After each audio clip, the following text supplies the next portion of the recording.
असम आंदोलन जो 1979 से 1985 तक चला, इसकी एक ऑफिशियल कहानी है जो हम में से ज्यादातर लोग जानते हैं। कहानी है अवैध आप्रवासन के खिलाफ एक बहुत बड़े संघर्ष की। बात है 1979 की। जगह असम। हवा में एक ही नारा गूंज रहा था, जय आए असोम। पूरा का पूरा राज्य एक आंदोलन की आग में जल रहा था, जिसे आज हम सब असम आंदोलन के नाम से जानते हैं। ये विदेशी घुसपैठ के खिलाफ एक बहुत बड़ा ऐतिहासिक संघर्ष था जो पूरे 6 साल तक चला। तो चलिए आज इसी कहानी की परतों को एक एक करके खोलते हैं, क्योंकि बोडो समुदाय के लिए ये सिर्फ एक लड़ाई नहीं थी। नहीं, ये असल में 2 मोर्चों पर एक साथ लड़ी जा रही एक जंग थी, और इसी को नाम दिया गया दोहरी लड़ाई। ये शब्द समझिए उस दौर में बोडो समुदाय के संघर्ष का सार है। मतलब एक तरफ तो वो बाहरी खतरों यानी डेमोग्राफिक बदलावों से लड़ रहे थे, और ठीक उसी वक्त दूसरी तरफ अपनी ही संस्कृति और अपनी पहचान को बचाने की एक अंदरूनी लड़ाई भी जारी थी। ये लड़ाई थी अपनी बोडो भाषा और अपनी अलग पहचान को बचाने की, और यही बात इसे एक बिल्कुल अलग, एक खास बोडो संघर्ष बनाती है।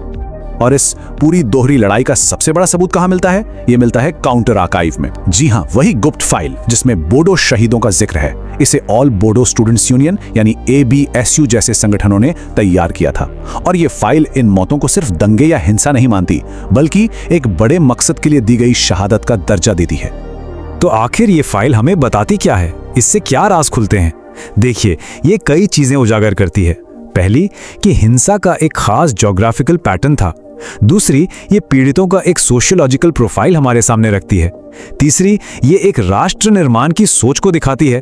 और सबसे जरूरी, ये हमें भविष्य में होने वाले एक बहुत बड़े राज्य आंदोलन की जड़ों तक ले जाती है। तो ये जो बलिदान है, इसकी कहानी जमीन से जुड़ी हुई है। लिटरली इसको समझने के लिए हमें मैप पर चलना होगा, उन इलाकों में जहां ये सब कुछ हुआ।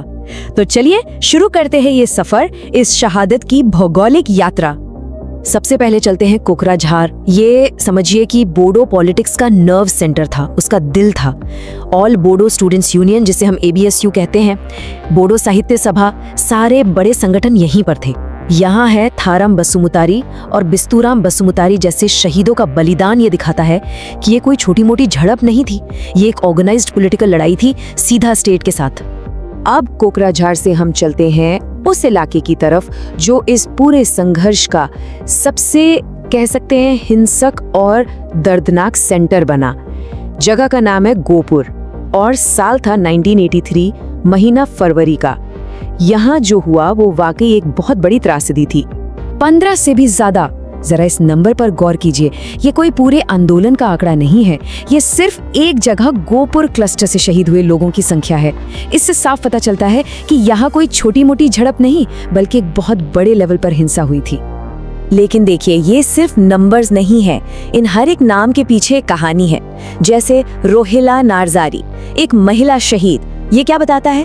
ये बताता है कि लड़ाई अब सड़कों पर नहीं, घरों के अंदर तक पहुंच चुकी थी। या फिर लखी कांता बसुमतारी का गांव देखिए, बोनांदोल।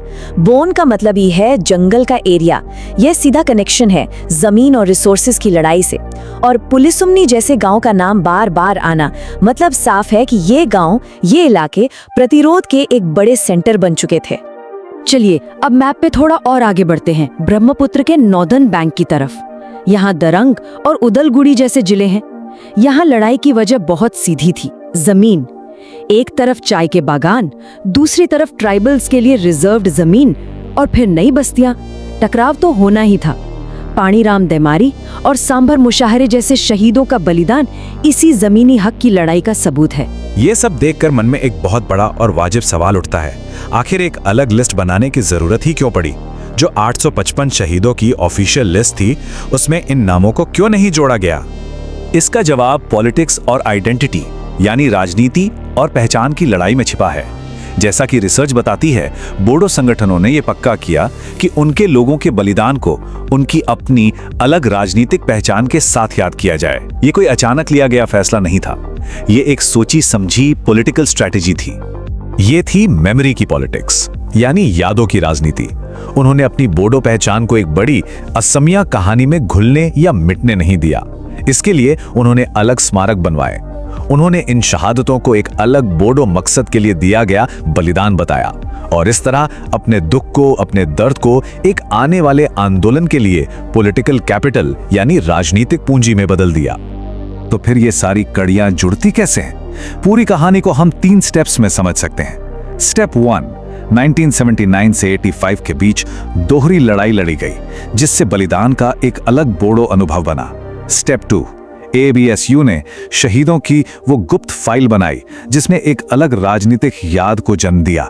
और फिर आता है स्टेप 3, 1987 में यही अलग पहचान और यही याद सीधे सीधे बोडोलैंड राज्य की मांग वाले आंदोलन की वजह बनी।